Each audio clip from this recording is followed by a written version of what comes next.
Now you're about to watch something that you've never seen before on YouTube. Yes, I've just said it right here. You've never seen this on YouTube, and that is Formation versus Formation Episode 1. The 4-4-2 against the 4-3-3. And yes, I've said Episode 1 because guess what? Next episode, there will be another formation against another formation.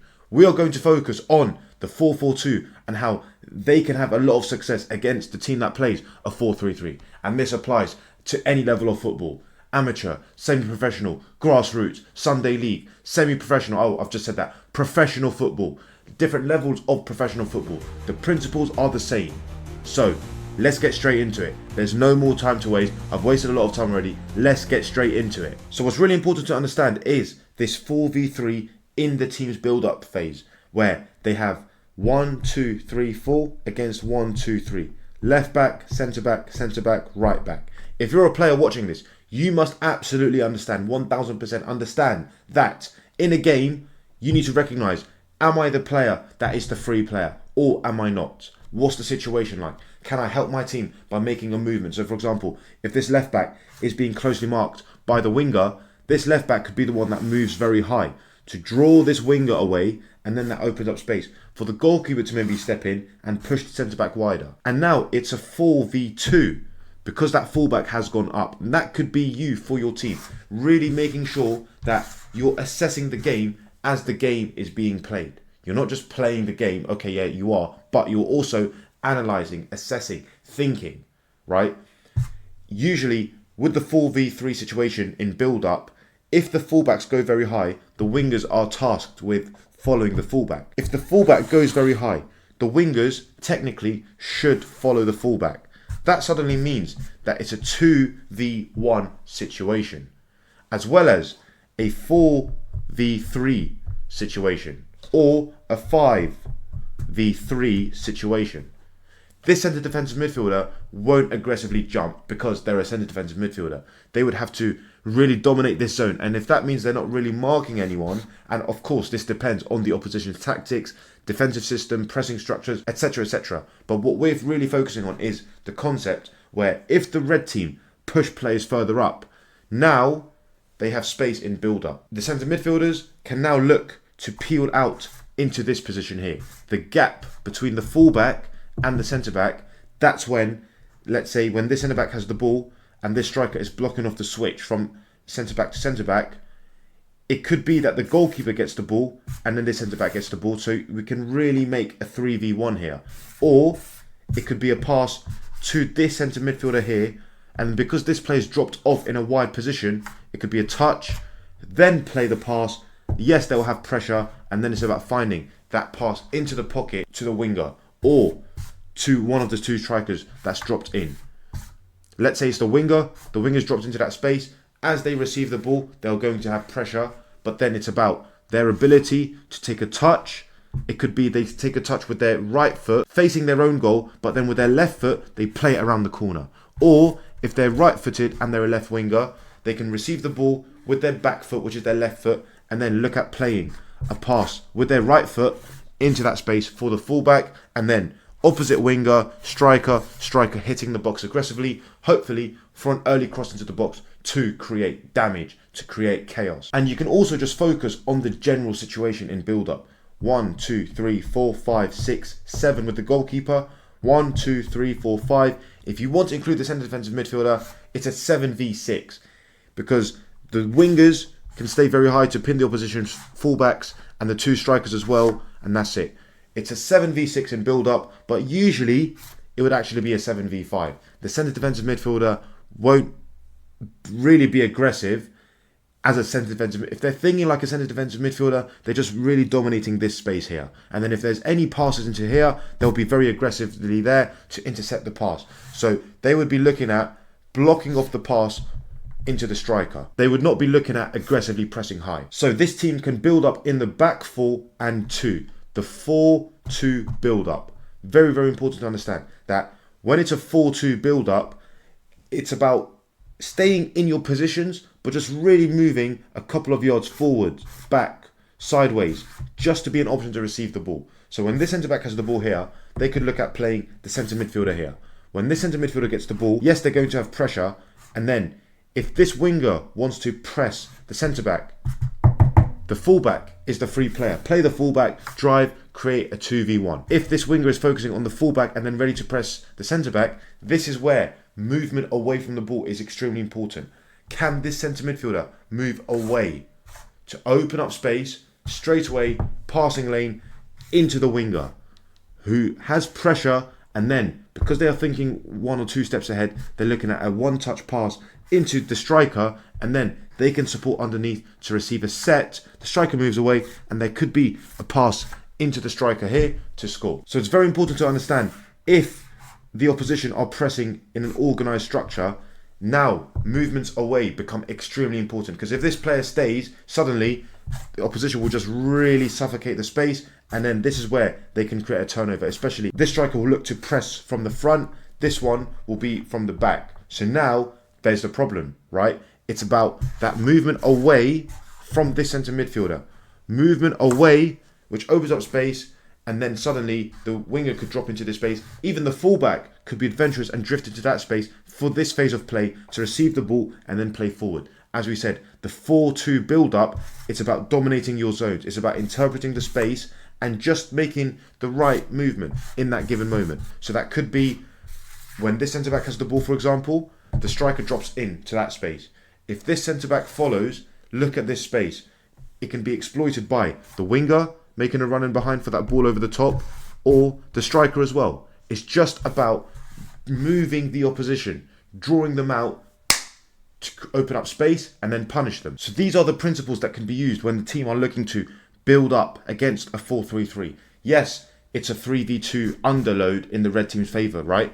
1-2-3, 1-2, it's a 3v2, but as we said, the striker can drop in, make it a 3v3. This striker can drop in, 3v3. The wingers can play on the inside. Suddenly, it's a 1-2-3-4 against a 1-2-3. So this is absolutely not an issue if it's implemented in the correct way. Especially, you have so you have an extra player at the back. You have a 4v3 at the back. It's just in the central space, you don't have that extra player. But as we said, when you have 4 players on the last line, a 4v4, you drop in, move into that space to receive the ball as a fullback. What's really important is every time the centre-back decides to play into the striker's feet, this centre midfielder is supporting underneath. This winger might be supporting underneath, or this winger will be ready to make a run in behind, because if the striker wins the flick on, if it's a long pass in the air, then the winger's in on goal. This striker can get closer to pick up any second ball, so when the ball drops around here, this striker, this centre midfielder can be in and around the ball to try and win it and then play that dangerous pass forward to have a goal scoring opportunity. So this 4-4-2 formation can turn into a 4-2-4 when the wingers push up, and the reason for that is to really open up that space in build-up to get the team to push up the pitch. And then moving to the final third, it's all about wide combination play. So when this fullback gets the ball here, if they can play the pass out to the winger, this is where the fullback can be adventurous, make an overlap, make an underlapping run, and this fullback has to stay conservative. We call this the rest defence structure. The centre-back becomes the left-sided centre-back, the right-sided centre-back becomes the central centre-back, and the right-back becomes the right centre-back. So now it's a back 3, a midfield 2, and then a front 5, with the winger, the fullback, the 2 strikers, and the opposite winger. Attacking with 5, and then you can be adventurous, push 1 more player in to attack with 6, and that will really draw them back. And when that happens, suddenly you have space in build-up to go backwards if it's not on to go forwards, but usually it is. In that situation, when there's a 2v1, by the time the opposition retreats, that can be exploited. The winger can play a pass into the fullback, or if this is the fullback, this is the winger, that same situation can happen. Or as this player gets the ball, it could be a simple 1-2 combination, or this player could play the pass into this one. So this could be the winger, this could be the fullback, this could be the striker. Play the striker and the fullback jumps over the ball. So as the pass goes in, the fullback skips the ball, goes into the striker, and there could be a pass into that space for the fullback to be in on goal, or to cut it across goal for the other striker to score. Because this centre-back will be thinking that when this pass goes in, this is the player that will receive the ball. So that's when they jump. So the moment you jump over the ball, suddenly there's so much space. If they really aggressively shuffle across, as I said, there's that space. Play it into that space, have a shot, square it across goal, and that should lead to a goal scoring opportunity. So those are the attacking combinations in the final third in that 4-4-2 system. It's very important that when the team push up the pitch, one fullback joins in the attack and the other one shuffles across. Very important. That's why the moment that happens, the combination play can almost happen by itself. Because when this player gets the ball, there's a few options. It's a 1v1, a 2v1. If this central centre-back gets the ball here, there could be a pass into the pocket for a quick combination play, for a shot on goal. In the final third, it's down to the play's decision-making and combination play. But the rest defence structure is down to the system. It's down to those details. If one fullback pushes up on the side of the ball, the other one tucks around. The two centre midfielders can lock the game up and be secure. And then one of them can be more adventurous and push up, with the other one being very disciplined and locking off that central space to make sure that if there's a counter-attacking opportunity where the blue team win the ball, this centre defensive midfielder is there to stop the attack and start another attack. Initiating the counter press is very important as well, not just with the 4-4-2, any formation in the world. Counter press. The moment you lose the ball, win it back. 5 seconds, it's the best time to win the ball back. Jurgen Klopp said this himself. He said that the moment you lose the ball, that is the best time to win it and start another attack, because the opposition are thinking, okay, let's make a run forward. You win it, suddenly this plays out of the game, and now there could be a 3v2, a 3v1 situation that you can really utilise and then make things happen in the penalty box. And now when it comes to defending and pressing in the 4-4-2 system, it's perfectly set up to be aggressive, to be high and win the ball high up the pitch, especially considering if you really want to be brave, because you have a 4v3 at the back in your favour, can you be aggressive and say, okay, one of the centre-backs will mark the striker, one of them will push on, so then this 3v2 situation is not a problem. We just go man for man all across the pitch. That is extremely brave, depends on the players, depends on the opposition, but that is the way you can set up off the ball. 3-4-1-2 off the ball by pushing a centre-back higher.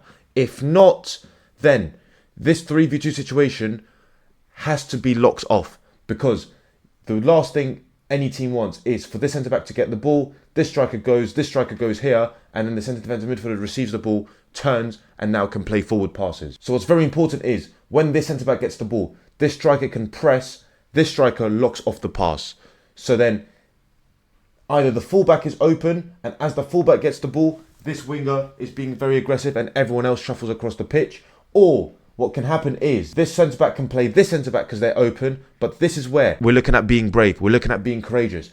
As the pass goes in, instead of the striker doing that and then this striker coming across, which means they can exchange the pass again, and then this happens a couple times, instead, when the pass goes, the striker stays, the winger jumps onto the centre-back in a way that blocks off the pass to the fullback. So as the pass goes in, this winger curves the run, blocks off the pass. Now this fullback is open, there's a potential 2v1, right? No, because this fullback jumps on one line higher, this winger's open, this right side of centre-back shuffles across, this centre-back shuffles across, and this left-back shuffles across. So now notice how it's that same system when I said, if you want to go man for man, you can in the 3-4-1-2. 3-4-1-2. It's the same situation. So you can start off in the 4-4-2 and then wait for a trigger where one of the wingers presses the centre-back, leaving the fullback open, and then that fullback jumps one line higher. So then if this fullback wants to drift in to try and receive the ball, aggressively press. If this fullback is open and they're trying to do a third man combination into the centre midfielder, into this fullback, in the duration of that, aggressive pressure, locked on man for man, win the ball up high up the pitch and make it count. Or if a team wants to be conservative and more reserved in their press and wait for a trigger where the pass goes out wide, in a mid-block, right? This centre-back can have the ball, this centre-back can have the ball, no problem. The two strikers just focus on the centre defensive midfielder. So the wingers are still being aggressive on the fullback, but the aim is for them to play backwards and the strikers just stay. And then there could be a moment where there's a sideways pass, a slow sideways pass, a bouncy pass, and then that's a very aggressive trigger to press. Whether that's the striker blocking off the centre defensive midfielder, so when the pass goes back, this winger jumps onto the centre-back, this player's open, and it's what we just discussed, and that happens. And then defending in their own half, the 4-4-2 is very compact, and it's all about limiting spaces in between the lines. So the two number 8s or the wingers cannot get the ball in the pockets. The wingers have to really stay inside, and the two strikers have to really help out with the 2 centre midfielders. So even if there is a situation where there could be an overload, 1, 2, 3 in the middle, it's not an issue because you actually have 4 in that central space. So the centre backs can have the ball all day long, no problem. The fullback might drift very high and push up, and this is where the winger has to help out with the fullback to make sure it's always a 2v2, and that's it.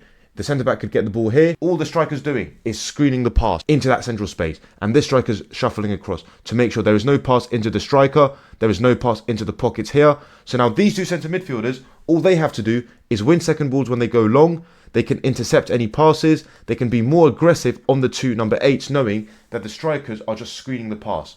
As the pass goes across, shuffle, and this player shuffles across, and this winger is inside. So it's about being very compact and really locking off that space. Leave the far side open, no problem, because as the pass goes, then everyone else can shuffle across. So if this happens, shuffle, everyone shuffles across in the duration of that pass, which is very important. And it's about being very patient. And then if there's an opportunity to win the ball in these situations, then it's about making it count. And then when there's an opportunity to win the ball, let's say in this situation where the winger and fullback have tried to double up on the fullback and the winger's tracking back, there will be a moment where if it can be won, suddenly you have the 2 strikers as your out ball into the channel, and then it's a counter-attacking opportunity. Or it could be a pass into the centre midfielder who can turn and then switch into the space for the opposite side winger. So in the counter-attack, it's very, very effective if done correctly with the right timing, with the right technical detail as well. Now, I really hope you gained value from this video. As I said, I've never seen it before on social media where someone has broken down a formation against a formation, in possession, out of possession, and in transition. But guess what? I've done it. So now we have seen it on social media. This was episode 1. Episode 2 will be out very, very soon. Drop in the comments below which formation against which formation I should focus on in the next episode. That is very important. As always, stay blessed. Thank you for watching. And until next time, peace.